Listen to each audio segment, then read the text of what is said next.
Welcome back to Game 3 of Scythe versus Titan. This is it. This is where all the marbles come to a head. We got the final game that is going to determine who gets to go to the finals and face up against Arrow Gaming, the grand finals of the Join Dota League playoff. Asia Division. It's like there's an extra bit somewhere in there. It's the Asian Division. So this is it. This is it. Who's going to move on right now? Titan, they managed to take Game 2 pretty convincingly, too. Like, Game 1 was like, all right, I think Scythe have got this, but, you know, Titan had a chance. Game 2, though, was like all Titans game. Like, there was never a moment past, like, 15 minutes I was like, I think Scythe might have a comeback here. It just seemed like all Titan all day. But let's get into the draft, guys, where we got a lot to talk about, mainly about the fact that, once again, we are going to be seeing the Ember Spirit. The question my co-caster, Pimpmuckl, is going to be, Pimp, do you think that this time Ember Spirit can break what seems to be kind of him being cursed to both games? He ends up losing it for his team. Dude, I have no idea what is wrong with this hero. Like, he's so strong. We're talking about him being super mobile. He's gonna freaking teleport all around the map if he can just pop a remnant, go back to base, heal up. He's so strong, and still, like, he can't win a game, it feels like. There's always these super important pickups of, I don't know, like Orchid, Scythe, Lockdown, Lockdown, Lockdown. And look at this pickup already from Scythe. They've got the Invoker. They're gonna have a Scythe of the Vice. They're gonna have an Orchid up. They're gonna have a Shadow Shaman. So much hate. I mean, boy, do they hate the Ember Spirit. Yeah, I think that the SEA scene has really done a good job countering the Ember Spirit. The Invoker is obviously a huge pickup. It's wise Scythe pick it up first. That has obviously been a big factor, but the Clinks is, I think, a pretty innovative grab. I mean, he's perfect because he's an early Clinks, he's an early physical DPS hero that is able to put down, you know, that single target damage, so you don't have to worry about Flame Guard. That's perfect. On top of that, he's an early Orchid buyer too. Like, those two factors are the only things you really need up against an Ember Spirit to shut his early to mid game aggression down. And Clinks has just been a great pickup. This time though, it is going to be banned out as Titan take that one away, as well as the Doom trying to take away as many of the counters to the Ember Spirit as humanly possible. Scythe, meanwhile, they take away the hard carry Spectre, feeling that an Ember Spirit running into the mid lane and getting all that mid-game aggression. They don't want to see Global combined with the Ember Spirit's mid-game, as well as the Chen being banned out once again. Yeah, so this game reminds me so much of Game 1. Except for the Sand King. Like, everything else is pretty much on the book there. Like, we've got the Invoker, we've got the Shadow Shaman, we've got the Nyx Assassin. Now, if we see a Clinks, you're going to have your triple global strat combination with a Nyx Assassin who's going to be invis, with the Clinks who's going to be running in a Skeleton Walk, and with the Invoker who can, if he goes for the Exort build, which usually we do not see, and just lay down those Sunstrikes. And you're going to have so much killing potential that the Ember Spirit has to be very, very scared. Maybe the Nature's Prophet is going to be the one who's getting farmed by those guys, which would be... I'm not sure, like, you don't want to lose the Nature's Prophet, like, but Ohio is usually very safe, so it's going to be the Ember Spirit, and he's going to have such a hard time, once again. But he's an Ember Spirit. Maybe we're going to see his strength just rolling the whole game now this time around. And if he balls out of control, it's a pain in the rear to deal with him. And maybe we're going to see this time around. He never had the good early start. If he has one, we're going to see what goes. Okay, just lost my train of thought. Anyways, this is going to be huge. Yeah. The question is whether or not Ember Spirit can actually get that early farm. One of the other options here for Scythe, when you're talking about putting pressure on the Ember Spirit early on, what other laners do you think they should be thinking about? I think Invoker, we've seen that matchup a couple of times, and it's pretty good. Invoker is known for being able to put out a lot of harassment thanks to just how powerful Cold Snap is. So if he's going to be going up against the Ember Spirit in the mid lane, which is what we kind of presume right now. I think Scythe, we're also thinking that with the Spectre ban out, they're expecting still some carry to come online. We're seeing an Ember Spirit be run mid here. But what do you think the other ways that Scythe could potentially shut down the Ember Spirit early, since they don't have Clinks available to this time around? Yeah, this is actually a good question. There's still lots of heroes who can just... So either you go and shut him down, like by yourself, like the Nyx Assassin does, just go at him and just kill him. Or you just shut him down to some sort of, like we saw in the first game, where you take in his towers. Like, go super aggressively and try to just push his towers that he doesn't have the same map control. And, well, there you go. It's going to be, once again, Chibi's Enigma. And if you're going to have a great black hole, and so far there is no Rubik, and they can't ban out the Rubik. And they don't even want to pick up a Rubik. They've got the A. They've got the Sand King. Mm-hmm. That's huge. If the Enigma can find a good black hole, there's nothing which can stop him. Nature's Prophet? Absolutely not. An Ember Spirit? Well, he can, but you want to catch him anyway, so that's not the biggest of the issues. Ancient Apparition, not going to be working out anyway, because the Black Hole is going to be pretty much all Cold Feet procs, and the Sand King, he needs range. Yeah. That's a great pickoff. Yeah, if he wants to, like, he can go for the fast blink dagger and try and include the Sand King in his black hole, or he can just go for the BKB in a more defensive pickup, since you're assuming Sand King is going to be able to grab a pretty decent blink anyway, since the buffs that Sandstorm received, most of the time Sand Kings are able to get their blink by at least 13 minutes in. So, then he can instead go for a BKB, and at that point in time, it's going to be all up to Titan to try and find that initiation, because right now, like, once we get a Shadow Shaman, like, Shadow Shaman is always kind of one of those heroes that once you're set up, you're good to go. Like, once you have those Serpent Wards down and you're able to fight around those Serpent Wards, it's just such a huge boon for the team fight. But then you include the Enigma just kind of sitting there waiting to just BKB, run forward, and black hole a couple of heroes. That's going to be a significant setup. So Titan may have to just go all out here for some strong initiation between the Ember Spirit as well as the Sand King Blink, and just try and catch Scythe, off guard. Otherwise, like the Invoker, the Shadow Shaman, the Enigma, these kind of heroes love being able to have these sort of set-up team fights where they can see the enemy running at them and just be able to plan accordingly. So between that and the potential early pickoff of Enigma, a Nyx Assassin, those kind of heroes, they've got some decent disables to be able to throw out on Titan.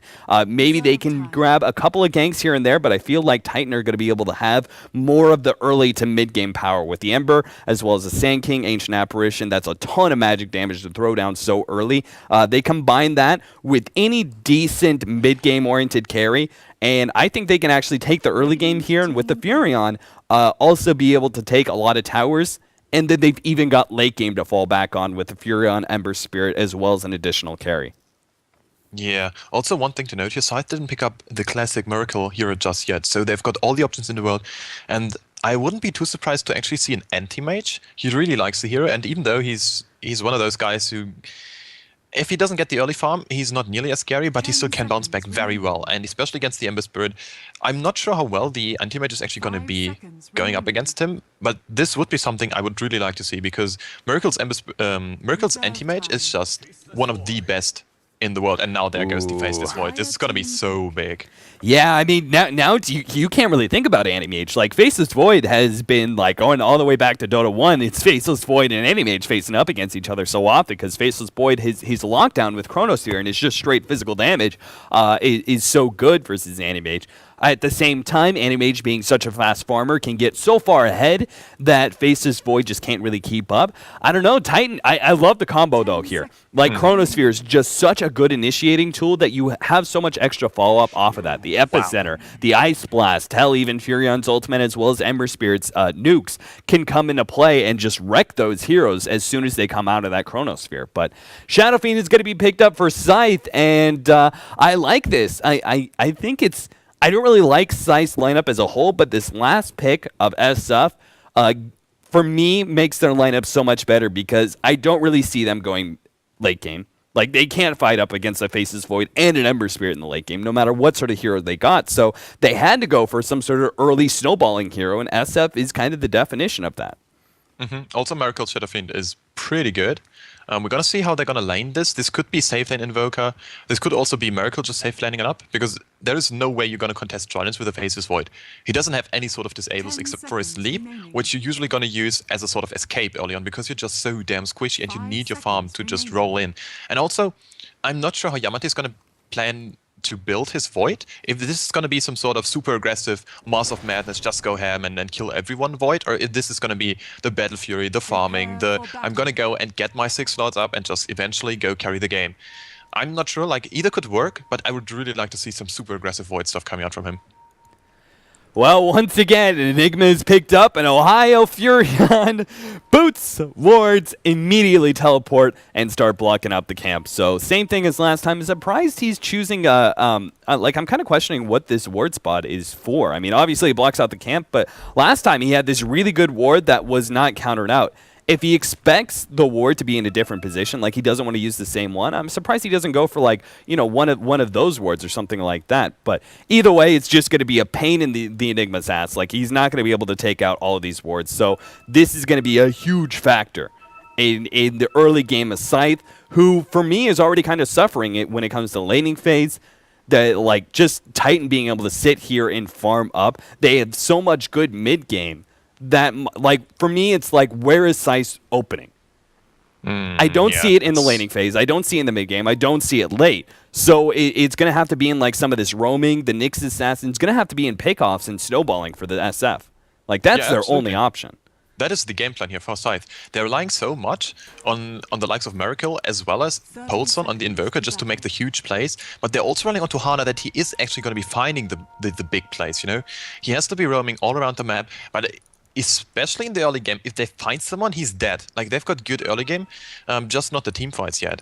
And if you just bank on not team fighting the whole freaking game against Nature's Prophet, I feel like this can bait you in the rear. But we're gonna find out in just a bit, because Scythe, they can certainly pull it off. And look at this, man. They just pulled... Wow, this is huge. They've got one sentry ward down, and they actually dewarded 2 of the wards placed by Ohio. Yeah, that another reason maybe that counter ward was in the greatest position. This other one should still stay alive. Last time they had a hard time countering that one out as well. Actually, they're pinging it. They are actually saying, you know what, I think we know where these wards are going to be at, but I think you would rather maybe counter out this hard camp ward because that extra vision go in the way of Ohio when he wants to make that rotation to the top lane. Taking away that vision could be pretty key, but they can't. No, but yeah, you're right. Like, taking those 2 camps, making them open for the Enigma, it's just enough farm. Right. You're going to be able to pick up Miracle. In a little bit of trouble here. He's going to be forced back, but the KYXY just never got close enough for chains. He actually did get close enough, but now, Miracle actually going for the level 1 Shadow Raise. Forces KYXY back. If he had gotten that chain so much earlier, that would have been a kill. Yeah, absolutely. But the thing is, if Miracle would have nailed his 1 raise there, he could have followed up with a max range raise and actually pick up the first blood. So it's a very smart play by Miracle that he actually skilled the raises. And now he's level 2 anyways because you're in the mid lane and you're going to have your Necromastery up at a reasonable time. You kind of lost like 4 souls or something, but I mean, who cares early on if you have the option to go for a kill? So smart play for Miracle, and I mean, Chibi is having a good time. Look at him just farming away, man. He's so happy after this first game on the Enigma. Yeah, man, it was like his jungle was just completely shut out. And these 2 camps is like you would love to be able to have the full jungle accessible, but just having 2 camps open is going to be good enough for Chibi. Like, he's going to be able to pick up a decent amount of farm, maybe get even a smoke, try and gank up middle if he wants to. Him and Shadow Shaman, that wouldn't be a bad idea with the disables that they have, shutting down this Ember Spirit early and just ensuring that Miracle, because they're depending so heavily on Miracle's play, you know, just giving him that extra bit of protection, that extra bit of room to work around, because you can see already Titan are setting up for the gank. They're going to go and tread. Try and go forward. Ohio moving forward with the Treants, trying to look for that body block, but he's not going to find it. KYXY never getting close enough for that Searing Chains. It felt like everybody just didn't really have the abilities they needed to be able to catch out the SF. Like, if you have Sleight of Fist, then yes, you can go that longer range Searing Chains. Or if you have a Sprout, maybe you hold up the SF long enough to be able to put him in range of Searing Chains. But neither hero had the abilities they needed to gank up Miracle. So it feels like it's kind of an ill-timed gank for them. Also very interesting, I just checked back on stream with the 2 minutes of delay. Miracle actually skilled Raze on level 1, like still when he was in base. So that is very unusual. And I guess he was just very scared that people would gank him out because everyone knows how much of a playmaker and how much of a reliance he is for his own team. So if he can get the great start, he's going to be in a great position. And now, well, there's a very well-placed observer ward. So actually, Hana is going to be finding lots of experience. And this is just very smart. Like, you can stay here in the experience range. They're going to be pulling through. Net needs his experience, needs to deny the wave. And, well, smart play here from those guys at Titan. And now look at Chibi already with the soul ring up. 3 minutes in, and he's going to be so good in this game. He's going to be doing work.